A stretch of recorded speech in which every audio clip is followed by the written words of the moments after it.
Obamacare was supposed to help the uninsured, but a new poll finds even the uninsured don't even like it. 47% now have an unfavorable opinion. Only 24% actually like it.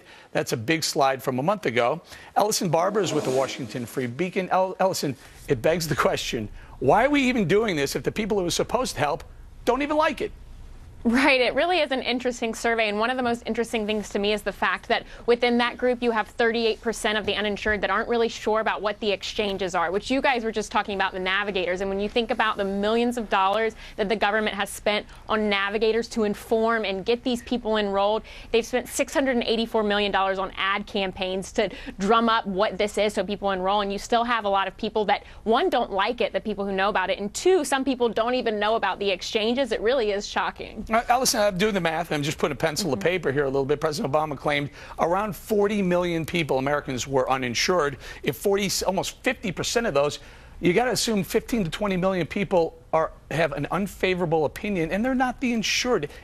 Why? Why does this not bubble up in every single Republican who's going to go up for election against a Democrat in 2014? Right, it probably should. I mean, you think about who the group of these uninsured typically are. They're your low-income working families. And a lot of those people probably expected this to be a lot cheaper than it was. And if you have up to 400% of the federal poverty line, you can be eligible for subsidies. But even within that, you're eligible for different percentages of subsidy. So a family of four who's making $50,000 a year, they're not eligible for 100% subsidy. It'll be something in the 40s, and then they'll still end up paying premiums that wind up being something around over $400 a month, or various things like that. So I think what you have a lot of people that are lower income that went to go and apply for this. They thought they were going to get full subsidies, and then they realized, oh wait, my subsidy is a lot less than I thought, and this is still really expensive, and I can't really afford this. And I think that's why you're seeing more people not look at this favorably. I mean, within this, the institute that put out this new survey, they also have a thing on their website that's a subsidy calculator. And if you go in there and you put in something like, say you're a 30-year-old who's a single adult who doesn't smoke and makes $30,000 a year, you end up being eligible for something like $366 subsidy by their account. That still means that you're paying over $200 a month in premium. So I think the issue here is that people thought it was going to be more affordable than it was, and they're not liking it when they get on and realize that it's not affordable. And not only that, one of the things that's very, very shocking when you go to the website, and I've done this before, is the deductible. When you go there, if you want to keep your premiums down, which a lot of these people uninsured may want to do, if you want to go for that low, the bronze plan, your deductible is massive, which means your out-of-pocket expense up front is huge. And maybe that's adding to the 47% or so who say they have an unfavorable opinion of the health care law. Absolutely. And like I said, you have to remember what the demographic and what type of people are in these uninsured groups. And they are low-income working families. And when you have a family and you're working to make ends meet, you really can't be just spending a lot of money on these more glorified health plans. And that's what they're asking them to do. And when people see that, they're saying, maybe no. Yeah, exactly right. So if it's $5,000 or $6,000 deductible plus $300 or $400 per month, you're talking $10,000, $12,000, sometimes $15,000 of out-of-pocket expenses first. Ellison, we're going to leave it there. Thank you very much. You bet. Adding to those Obamacare worried, a new watchdog report finding major problems at the IRS. Nearly 20 million calls unanswered. The average wait time, 18 minutes. More than 4.2 million letters from taxpayers unanswered last year.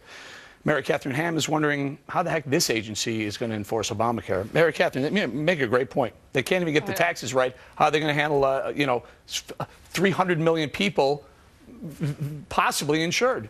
Yeah, the future's so bright, we should wear shades, I guess. It's looks problematic to me. Look, this is supposed to be their expertise, and you would think you could count on the government to do one thing, which is take your money from you in a decent, sort of efficient way. But they're not even always great at that. So I guess we should maybe thank our lucky stars. But when it comes to Obamacare, yes, they have a job of enforcing this mandate. The mandate, by the way, they're busy writing new regulations. You know how the federal government loves to do that. Just this week for the mandate that went into effect on January 1st, including hardship exemptions for some people, excluding some government-sponsored plans from the mandate for minimum coverage, all that sort of fun rule changing that they do willy-nilly when it comes to Obamacare whenever they sort of feel like it.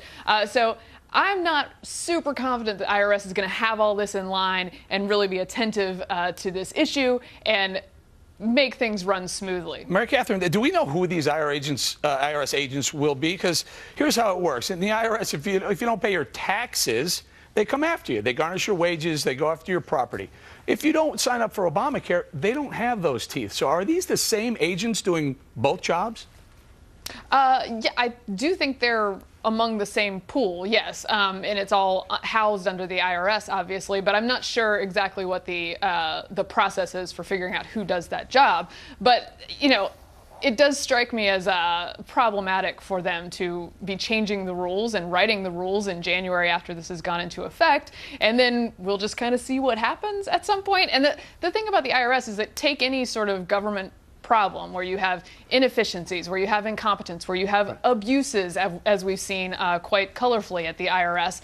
It's all these government problems on steroids because this is one of the bullyingest government agencies there is. They have the power to hurt you in very serious ways, and that's why people are scared about this. I only have about 20 seconds or so. My concern is, though, if they're hiring new IRS agents, is there a possibility for bias in who they hire and how they go after the people who are violating? You know, I think there's always trouble, as we were talking about earlier, with the navigators and who the government is hiring to do this kind of thing. But doesn't it make you feel great that we're probably just overpaying somebody to come take our money from us? Just insult and our information, to injury. and who knows what the heck they're going to do with all of our information. Yeah. Salt in your Obamacare wound, everyone. Right. Mary Catherine Hem, thank you very much. Going to have to leave it there. Thank you.